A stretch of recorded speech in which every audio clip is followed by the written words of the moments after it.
Hello everybody, look what a beautiful phone we have here. It's the LG Class, or also it has a different name in some countries. Let me just give you a hint. It's called the LG Zero, and it's also available in two versions. In a second, more about that. Mainly, both have the same specs in terms of display, processor, and the whole device looks the same. Just a little bit of internals are different. So the LG Class or LG Zero are not only beautiful, but they are a cheap addition to the LG series. I could call them the LG Mini or G4 Mini or G3 Mini.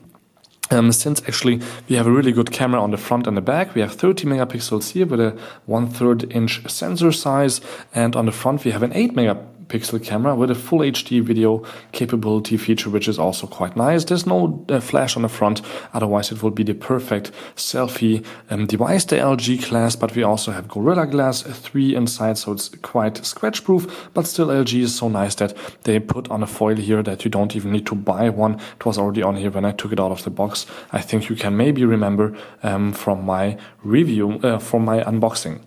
So the only thing that I don't like about the LG Class is maybe the size of the battery. The device is really slim with just 7.4 millimeters, or that's 0.29 inches in thickness.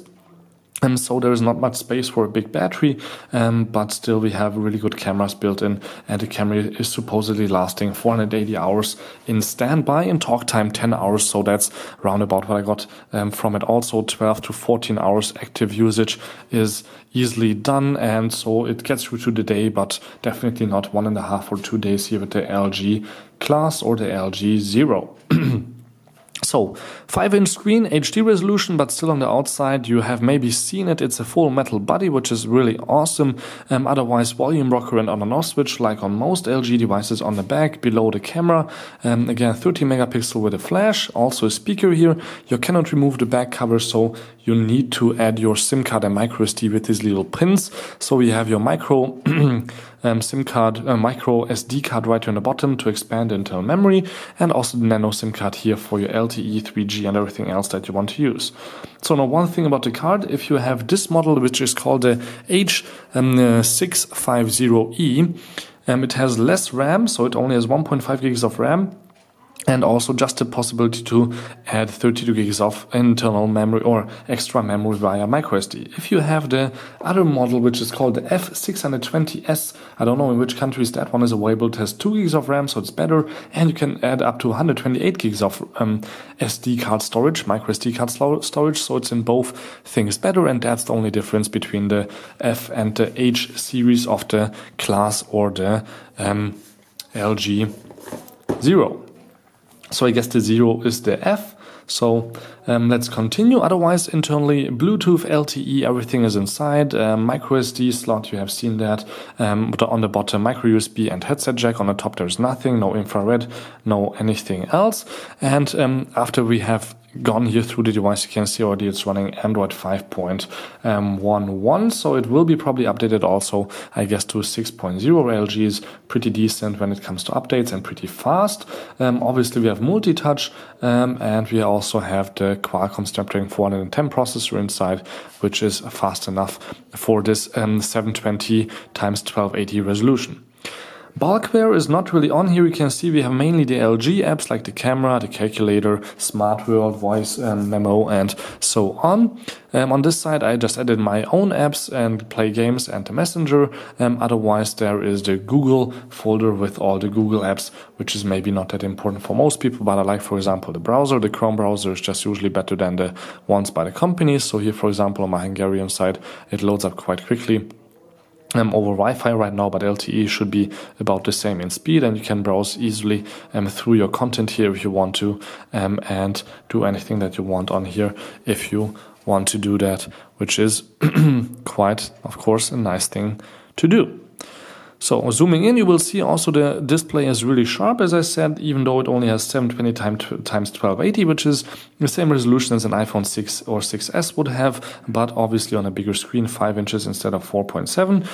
But you can definitely see it's sharp enough. And also when you want to type something, it's also fast enough to type anything. So hello, how are you doing?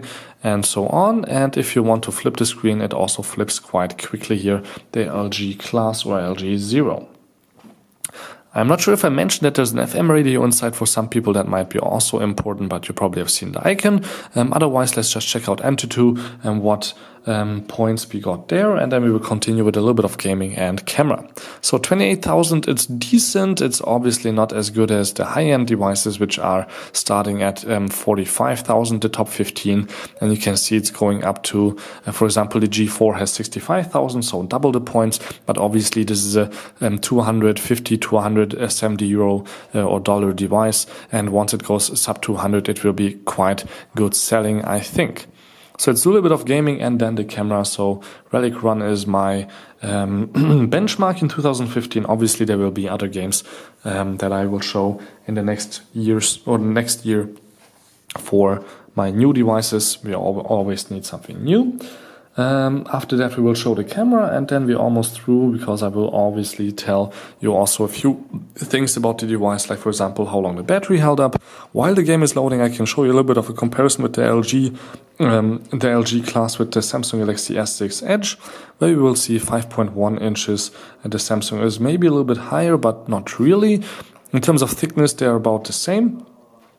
But the Samsung, for example, also has wireless charging built in. It also has the camera sticking out in the back a little bit, but it has more megapixels to it. And otherwise, yeah, full metal body, not really on the Samsung, just the borders all around, but otherwise all glass. And here we will hopefully be able to start gaming in a second.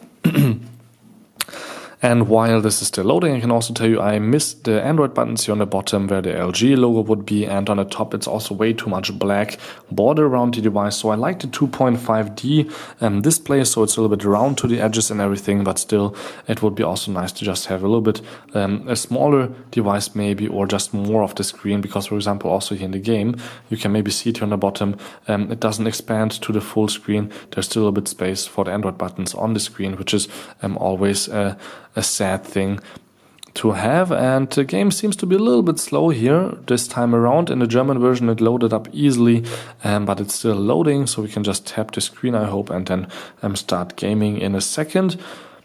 It seems to be a little bit laggy,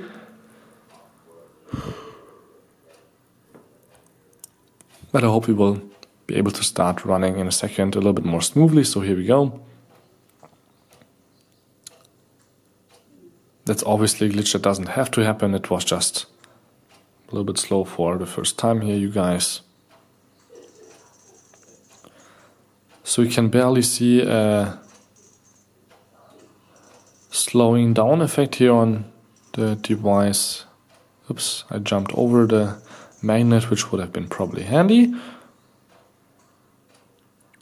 Slide and jump, that's kind of unrealistic, so let's just die here and let's continue with the camera. You were able to see how quick it loaded, and it was actually alright when we were playing the game. So we can just end the run and go back home. I can also close all the apps here quite easily, and then can also show you here, for example, on the top, if you don't know LG already, here you can see that we have the place where we can add our own little shortcuts.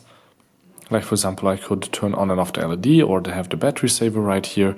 And also I could add not only the brightness, but also the volume level here, but it would need too much space for me. So let's just go into the settings, where we have again the standard LG settings, which are quite alright and quite easy to go around in, but there's no search bar. You have to, you can just change it to list view, and then you have your standard Android view, but there's no search for the settings, so that's a little bit sad. Maybe that will be a marshmallow feature coming up in the future. So let's open up the camera and let's see that we can, for example, easily point and shoot. So we can touch to focus and then just take a picture. So let's do the same here with my Christmas stuff on the table. Also we can just swipe to the left to switch to the front camera. Easy like that, and you can also add the beauty feature here to make my wrinkles go away, but that's not the guy I'm doing, that I am usually. And here on top you can also see that we have a few other settings. For example, I don't know what this one is actually for, but we have the timer. We can also shoot pictures by saying certain words like kimchi, or rum or anything like that, but you have to turn that obviously on or off. You can see it here: cheese, smile, whiskey, kimchi, or LG. I was not loud enough, obviously, and then you can also change a few settings like which resolution, HD or Full HD for the video, and so on.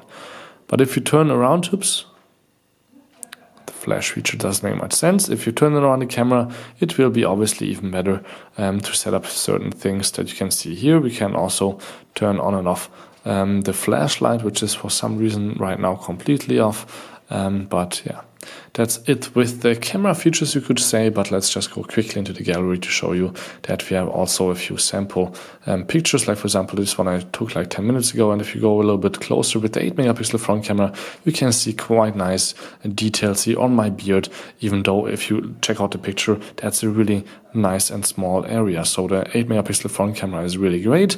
And we just took a few pictures here on the back camera with the 30-megapixel. And you can see clearly the text here on this little box, especially the small text here on the bottom. The small print would not that easy be readable, but you can really zoom in quite nicely and see all the details. Otherwise, the low light camera is really amazing. So for 30 megapixel, if you're a club, for example, here you can see the camera is no problem at all recording something quite nice. But you can check out the full footage on my German tech video channel. Just look for it and LG Class and you will find my camera tests right there. So this was my full review of the LG Class or the LG Zero. Interesting that LG just chose two names for different countries, I guess. Thank you much for tuning in. Don't forget to subscribe and thank you much for watching again.